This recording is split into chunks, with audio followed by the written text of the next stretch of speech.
There is a secret language the dying speak, long before the end arrives. It is a whisper in the blood, a shadow that grows long before the sun sets. Most of us live as if time is infinite, blind to the clock ticking within. But for some, the final hour isn't a surprise. It is a kept appointment. Imagine waking up one morning with a certainty colder than ice. You do not just fear the end, you know the date. This is the heavy burden of prophecy. History is littered with souls who saw their own curtain fall. They were not mystics or magicians, but ordinary people who felt the rhythm of the end. Mark Twain watched Halley's Comet slice the sky at his birth. He knew with terrifying calm that he would leave this world when it returned. And he did. Abraham Lincoln saw his own funeral in a dream, walking through the silent halls of the White House. The mirror reflected a face that was already gone. It defies logic, this ability to pinpoint the moment the light goes out. Is it coincidence?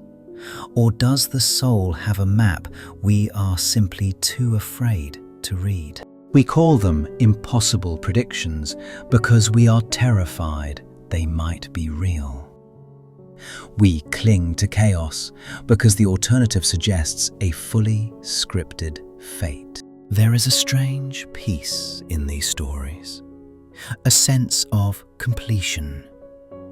It is as if they accepted the contract of their lives, including the very final clause.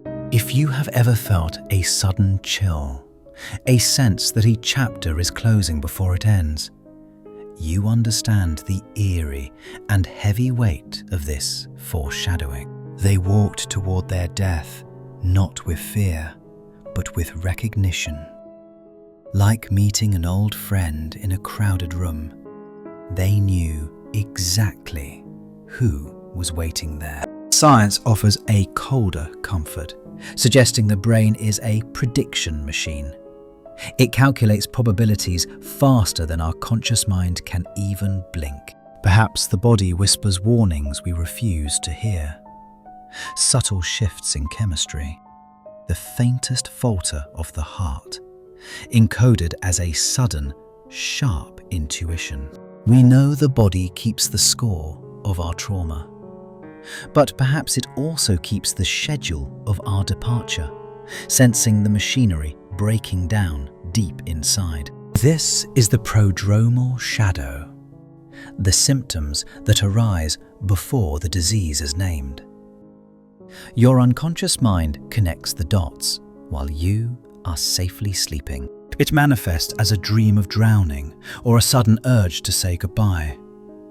The conscious mind calls it anxiety, but the deep self knows it is a final farewell. Jung spoke of the collective unconscious, a deep reservoir of knowing. Maybe death isn't a wall, but a frequency change that the sensitive can simply pick up. When the vessel begins to crack, the light gets in. The boundaries between now and the end begin to dissolve, revealing the timeline we usually hide. Listen to your own body. Does it carry a heaviness you cannot explain? Sometimes the gut knows truths that the intellect is too frightened to ever hold. But there is a darker possibility lurking in the psychology of belief. What if the prediction itself is the weapon that finally severs the silver cord? The mind is a powerful architect of reality. If you believe with every fiber of your being that you will die on a Tuesday, your body may simply oblige. This is the Nocebo Effect, the evil twin of the placebo. It is the terrifying realization that expectation can shut down your organ premonitions, one by one. Fear is not just an emotion. It is a biological signal. Chronic terror releases a flood of chemistry that can stop a heart that was meant to keep beating. They wrote their expiration date in ink, and their physiology followed the script. They became the authors of their own tragedy, driven by conviction. It begs the question, were they predicting the future or creating it? The line between intuition and manifestation is thinner than a razor's sharp edge. Think of the lies you tell yourself about your own limits. How many small deaths have you suffered simply because you truly believed you were not enough? The narrative we construct becomes the house we live in. For some, that house is a mausoleum, built brick by brick with the certainty of their own doom. Yet biology cannot explain everything. Physics suggests that time is not a straight arrow flying from past to future, but a vast and frozen landscape. Einstein taught us that the distinction between past, present, and future is a stubborn illusion. Everything that will happen has already happened. Perhaps these people are not predicting.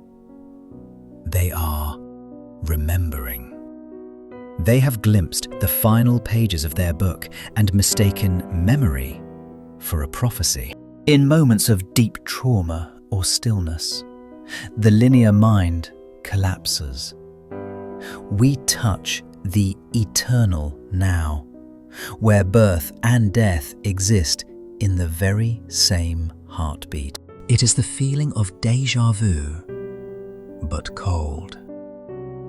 The sensation that you have walked this road before, and you know exactly where the path falls off the cliff. If the future is already written, then free will is the mask we wear to feel in control. We are characters realizing we are part of a finished story. This view is terrifying, but also liberating.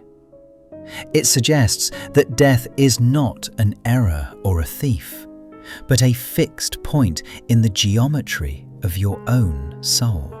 We are travelers walking backward through time. Sometimes we turn our heads just enough to see the destination waiting for us in the heavy, silent mist. As the end draws near, the veil lifts completely. Doctors call it terminal lucidity, the moment the fog clears and the dying return fully to themselves. Patients with dementia suddenly remember names, faces, and dates. It is the final rally of the spirit, gathering its scattered pieces for the final exit. They speak of seeing deceased relatives in the corner of the room. We call them hallucinations, but to the dying, they are as solid as the cold walls. It is not fear they describe, but a sense of transit. They are packing their bags for a journey they finally understand they were always meant to be taking. Research shows these visions bring immense peace. The psyche constructs a bridge over the abyss, populating it with the faces of those we have loved. Is it a comforting firing of dying neurons? Or is the soul truly stepping out of the biological shell? The mystery remains protected by a heavy silence. Witnessing this changes you. You see that death is not a shutting down, but a shifting of focus. The visible world fades as the invisible sharpens. They look past you, at something over your shoulder. In that moment, they are no longer yours. They belong to the horizon you cannot yet quite see. Who are the ones who feel this weight? They are often the hypersensitive, The empaths who feel the vibrations of a room before they even step inside it. They have thin boundaries between themselves and the world. They feel the pain of others as physical weight, and their own mortality as a presence. Often, they carry the wound of early abandonment. They learned to scan their environment for danger, becoming experts in the subtle signs of shifts. This hypervigilance evolves into a kind of precognition. They are always listening for the footfall of the end, preparing to leave before being left. It is a lonely gift. To know too much is to be isolated from those who live in the blissful ignorance of the present. They walk among us, but apart. Their intuition is a survival mechanism gone wrong, or perhaps gone right. They are the sentries standing at the jagged edge of human experience. If you have ever felt you didn't quite belong to this time, you might share this profile. A soul that remembers where it came from and where it goes. They are not morbid. They are simply awake. While the rest of us sleepwalk through our days, they feel the precious, terrible, and beautiful fragility of life. But there is a shadow here. When intuition hardens into obsession, the prediction becomes a cage. They stop living because they are simply waiting to die. They scrutinize every pain, every shadow, looking for the sign. The joy of the present is sacrificed on the altar of a future that hasn't happened. This is the tragedy of the fixation. By staring too long into the abyss, they miss the sunlight. They mourn their own death while they still breathe. We must distinguish between the quiet knowing of the soul and the anxious screaming of the ego. One brings peace. The other brings only paralyzed fear. Do not let the fear of the end rob you of the middle. The tragedy is not that life ends, but that so many of us wait until the end to truly begin. So the question hangs in the air, heavy and unresolved. If the book of your life was laid open before you, would you dare to read the very final page? Would knowing the date give you the freedom to live wildly, or would it crush you under the weight of the ticking clock? The choice truly defines you. Perhaps the uncertainty is the greatest gift we are given. It forces us to treat every moment as if it could be the one that matters the most of all. We are all predicting our own death, one day at a time. The true secret is to predict your own life first. Leave your own story in the silence below.